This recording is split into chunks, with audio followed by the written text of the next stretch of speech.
Bali, ito nga pala ang location ng ating Siosaya Unlimited. Magmula nga sa kanto ng Santa Ines ay dire-diretso nga lang kayo hanggang sa makikita nyo yung church. Tuloy-tuloy nyo lang na diretsuhin ang daan hanggang sa makita nyo ang kanto na may likuan, kumbaga para siyang intersection at liliko kayo sa kanan. Bali, ang Siosaya Unlimited ay nagsaserve ng 2 pieces big siomai, only rice, free soft drink at free sabaw. For only 50 pesos nga ay talagang sobrang solve ka na. So pagliko nyo sa kanan ay dire-diretso na yan hanggang sa may tulay ng Purok 6, Pulo, Bambang. Dire-diretso nga lang kayo hanggang sa makita nyo ang tulay na may arko na Purok 6. Matatanaw nyo nga sa may tulay ang St. Stephen's School at doon ay may likuan papunta sa kanan. Bali, madadaanan nyo nga muna ang Santa Ines Toda bago kayo makarating ng tulay ng Purok 6, Pulo. At kapag natanaw nyo na nga ang tulay ng Purok 6 ay makikita nyo ang arko sa may bandang left side ng tulay. Sa June 20 nga pala ang opening ng ating Siosaya at open na kami ng 9 AM to 3 PM ng hapon. At ito na nga ang arko ng Purok 6, Pulo, Bambang at ayon ang St. Stephen's School. Liliko kayo dyan pupunta sa kanan. Pagkatapos ay dire-diretsuhin nyo pa rin ang sementadong daan at may madadaanan din kayo ditong terminal o toda ng tricycle pero lalampasan nyo pa yon saka kayo liliko pakaliwa.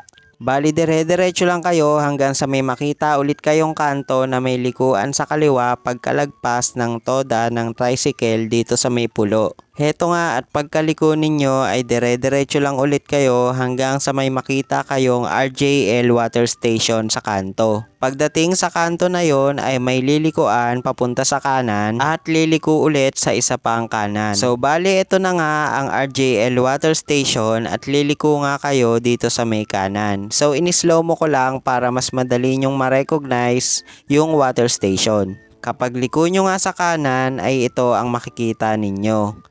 Bali, meron kayong makikita dito na magagandang bahay at may likuan ito sa kanan. Sa may puting malaking bahay nga ang likuan pa kanan at dito na nga located ang ating Siosaya Unlimited. Bali, sa ngayon ay wala pa ako napapagawang tarpaulin pero dito nga ang location nitong ating Siosaya.